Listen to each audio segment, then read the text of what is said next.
नमस्कार, मैं हूं डॉक्टर नज़र। हम आपको आज एक सच्ची कहानी सुनाने वाले हैं। ये कहानी है राजस्थान के भरतपुर ज़िले की, जहां एक महिला ने अपने पति की हत्या कर दी। 4 अगस्त 2023 को थाने में एक हत्या का मुकदमा पंजीकृत किया गया था। गहन जांच पड़ताल के बाद पुलिस ने हत्या का खुलासा करते हुए एक महिला और एक पुरुष को गिरफ्तार कर लिया। दरअसल ये महिला सीआरपीएफ में महिला कांस्टेबल के पद पर तैनात थी और जो महाशय गिरफ्तार किए गए हैं ये भी सिपाही हैं। ये वही महिला है जो शादी के पहले कक्षा 9 तक सिर्फ पढ़ी लिखी थी। इनके किसान पति ने इनको पढ़ाया लिखाया और इनकी पोस्टिंग सीआरपीएफ में महिला सिपाही के पद पर हो गई। सरकारी नौकरी के पद पर पहुंचते ही इनका अनपढ़ पति इन्हें पसंद नहीं आया। इन्होंने अपने प्रेमी के साथ मिलकर अपने पति को ठिकाने लगा दिया। इस महिला के 2 बेटे और 1 बेटी है। इनके प्रेमी भी शादीशुदा हैं, उनके भी 1 बेटा और 1 बेटी है। पुलिस ने जो खुलासा किया है उसके आधार पर इस सच्ची कहानी को विस्तार से सुनते हैं। राजस्थान में भरतपुर ज़िले के थाना खोह गांव नरैना में संजय जाट, अजय जाट और भवानी जाट नाम के 3 भाई रहते थे। इनके माता पिता तीनों बेटों की शादी के लिए रिश्ता ढूंढ रहे थे। मथुरा के रायपुर गांव में एक परिवार में 3 सगी बहनें रहती थीं। उन तीनों बेटियों के लिए उनके माता पिता भी रिश्ता ढूंढ रहे थे। 2010 में तीनों भाइयों की मथुरा की तीनों सगी बहनों के साथ शादी हो गई। संजय जाट की शादी पूनम जाट के साथ हुई। सब कुछ अच्छी तरह चल रहा था।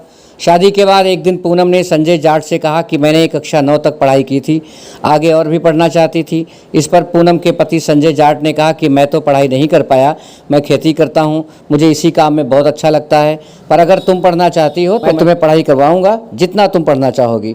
पूनम जाट ने पढ़ाई शुरू की, 10th किया, 11th किया और 12th किया। इसी बीच इनके 1 बेटी और 1 बेटा हो गया। पूनम जाट पढ़ाई के साथ साथ फिजिकल तैयारी भी करती रही। 2013 में सीआरपीएफ में जगह निकलती हैं। पूनम ने अप्लाई किया, टेस्ट दिया और पास हो गई। इनकी भर्ती सीआरपीएफ में महिला कांस्टेबल के पद पर हो गई। तब तक 1 बेटा और हो गया। जहाँ जहाँ पूनम की पोस्टिंग होती थी पूनम वहीं रहती थी। संजय जाट अपने गाँव में ही रहता था, बच्चों को अपने साथ ही रखता था। सब कुछ ठीक चल रहा था। वो छुट्टियाँ लेकर कभी कभी घर भी आती थी। परिवार में सब कुछ खुशी से चल रहा था। वर्ष 2021 में पूनम की पोस्टिंग श्रीनगर एयरपोर्ट पर हो गई और यहीं से कहानी बदलने लगी। श्रीनगर एयरपोर्ट पर राम प्रताप गुजर नाम के एक सिपाही से पूनम की मुलाकात हो गई। दोनों में एक जैसी भाषा होने के नाते एक दूसरे से बातचीत बढ़ी तो पता चला कि राम प्रताप गुजर भी राजस्थान के अलवर के कस्बा बंसूर का रहने वाला है। बहरहाल दोनों में दोस्ती हो गई और दोस्ती प्यार में बदल गई। दोनों ने अपने अपने बारे में बताया। पूनम ने कहा कि मेरे 3 बच्चे हैं तो राम प्रताप ने कहा कि मैं भी शादीशुदा हूँ, मेरे 2 बच्चे हैं। बहरहाल दोनों के रिश्ते आगे बढ़ने लगे, अवैध संबंध भी हुए। दोनों ने अपने रिश्ते गोपनीय रखने की बात कही। दोनों ने अलग मोबाइल फ़ोन खरीदे। इस फ़ोन पर सिर्फ आपस में ही बातचीत करते थे। छुट्टी में जब पूनम जाट अपने पति के गांव आती तो भी राम प्रताप गुजर से बात करती रहती। संजय ने कई बार पूछा कि तुम किससे बातें करती रहती हो, तो पूनम ने बताया कि यही राजस्थान अलवर का एक राम प्रताप है जो मेरा मुँह बोला भाई है। पति ने कहा ठीक है, भाई है तो कोई बात नहीं, बात करना कोई बुराई की बात नहीं है। लेकिन एक दिन संजय ने आपत्तिजनक बातें करते हुए पकड़ लिया। पूनम को समझाया कि तुम्हारे 3 बच्चे हैं, इस उम्र में ये ठीक नहीं है। लेकिन पूनम में कोई परिवर्तन नहीं आया। एक बार संजय ने पूनम की पिटाई भी कर दी।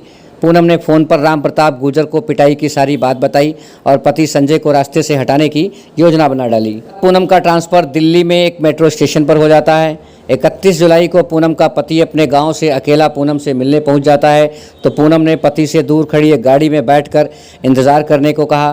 पूनम गाड़ी के पास पहुंचती है। कार में पुलिस की वर्दी में राम प्रताप गुजर पहले से बैठे थे। अपने पति संजय जाट को गाड़ी में बिठाती हैं। पहले तो थप्पड़ों से संजय को मारती हैं, फिर अपने दुपट्टे से गर्दन में डालकर खींच देती हैं और संजय मर जाता है।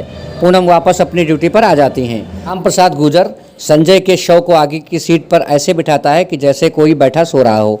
180 किलोमीटर दूर अपने कस्बा बंसूर में विवेकानंद पब्लिक स्कूल के पीछे खाली पड़े प्लाट में गड्ढा खोदकर संजय के शव को गाड़ देता है और चला जाता है।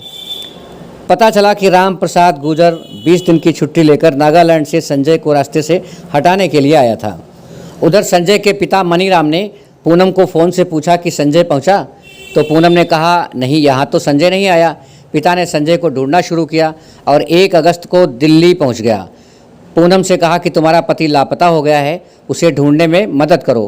पूनम ने कहा कि मुझे छुट्टी नहीं मिल रही है, मैंने छुट्टी लेने की बहुत कोशिश की पर छुट्टी नहीं मिल पा रही है, आप अपने स्तर से ही संजय को तलाश कर लो।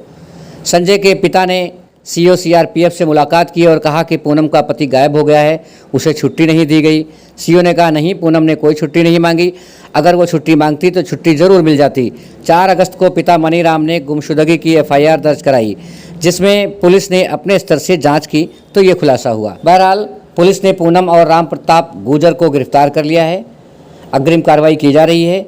ये कहानी ठीक उसी तरह से है जो एसडीएम ज्योति मौर्य की है। एसडीएम ज्योति मौर्य का ऑडियो वायरल हुआ था, हालांकि उस ऑडियो की हम पुष्टि नहीं करते, उसमें भी पति को रास्ते से हटाने की बात कही जा रही थी। दोस्तों, ये कहानी सुनाने का मकसद किसी को परेशान करना नहीं है, बल्कि सचेत करना है।